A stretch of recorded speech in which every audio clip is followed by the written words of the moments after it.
Acara ini didukung oleh Desa Pay, cashless-nya kerabat desa Indonesia, sebuah aplikasi pembayaran online.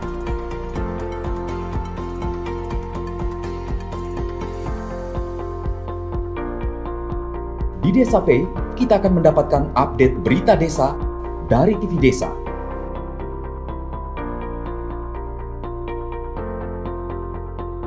Unduh aplikasi Desa Pay segera. Siang ini kita akan mendiskusikan tentang UMKM dan koperasi dari desa langsung ekspor. Masa pandemi banyak yang berkeluh kesah bagaimana menjadi susah, tapi ada juga beberapa yang mampu kemudian melakukan ekspor dari desa langsung ke penjuru dunia. Kita akan mendengarkan cerita atau bedahnya seperti apa ini dari Pak Agus Santoso, karena TV Desa berharap menjadi TV yang inspiratif untuk desa-desa di seluruh Indonesia. Rata-rata teman-teman yang menyaksikan adalah teman-teman pendamping desa profesional sehingga bisa menambah ilmu dan menambah wawasan. Silakan Pak Agus. Para pemirsa sekalian dan Mas Koco, ini judulnya memang non-bank global value chain financing. Jadi kalau kita bilang non-bank itu artinya pembiayaan ini bukan nanti pembiayaannya dari bank, bukan.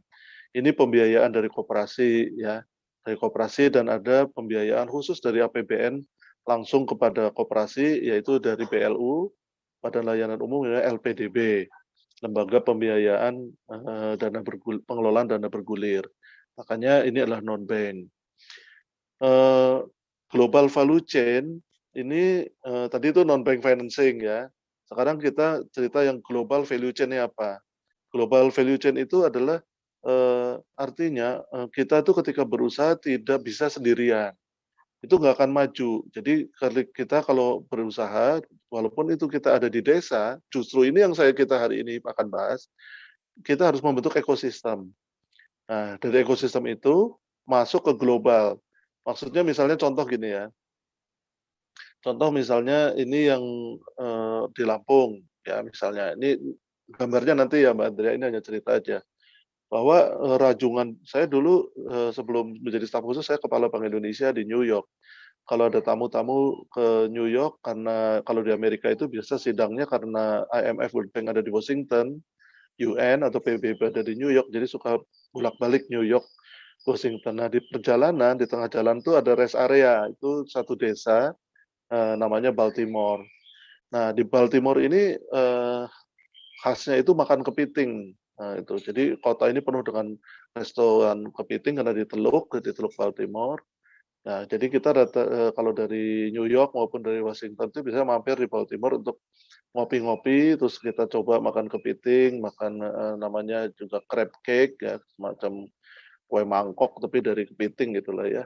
Kayak saus ya, kayak bakso tahu lah, tapi kepiting gitu, kayak siomay. Saya kira itu memang produk Amerika, ternyata itu produk Lampung ya, dari desa-desa pantai di Lampung gitu. Itu diekspor langsung ke Amerika. Nah, kalau kita barbecue di Amerika, beli areng di toko, kita kira itu areng juga produk mana? Ternyata areng itu produk dari Tasikmalaya, dari pinggiran kota Tasik, bukan di kotanya. Nah, gitu. Jadi kita makan sayur juga ternyata sayur itu juga dari Indonesia. Jadi, nah itu artinya sudah masuk ke global value chain. Tadinya cuman mungkin orang-orang itu umumnya panen sayur atau panen udang itu jualnya di pasar, ini enggak, buat ekspor, jadi masuk ke dunia global. Contoh lain misalnya Astra ya. Astra itu bikin mobil, bikin motor kan. Nah, mobil yang dibikin Astra itu di pabriknya itu dikeroyok oleh 196 UKM, mulai bikin baut, bikin segala macam ya, kecuali engine ya, itu semuanya dibikin oleh UKM sebanyak 196 UKM mengeroyok bikin satu mobil. Kalau untuk motor itu dikeroyok oleh sekitar 90-an UKM-nya, mobil hampir 200. Jadi begitu. Nah, jadi orang itu mungkin hanya bikin baut, tapi baut itu masuk ke global value chain karena masuk ke dalam suatu produksi, yang produksi itu hasil produksinya menjadi barang ekspor. nanti akan saya cerita. Jadi begitu, jadi kita di desa, kalau bisa sih barang-barangnya semua dari desa, seperti tadi nangkep di rajungan, nanti bagaimana caranya nanti saya cerita, bikin arang briket, bagaimana itu dari sampah-sampah batok, dari sampah sumpit, sampah bambu, tapioka bisa jadi briket, kirim ke luar negeri, tanam sayur yang dikehendaki pasar global sehingga bisa diekspor. Kalau saya bilang eksportir di sini ada 2, yaitu ekspor langsung ya pelaku, ada nanti partisipannya ini pelaku ekspor. Ada juga yang tier 1, jadi supplier kepada eksportir. Acara ini didukung oleh Desa Pay, cashless-nya kerabat desa Indonesia. Sebuah aplikasi pembayaran online.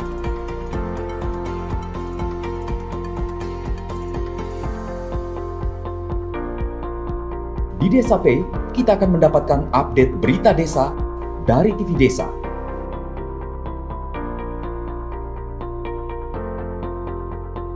Unduh aplikasi Desa Pay segera.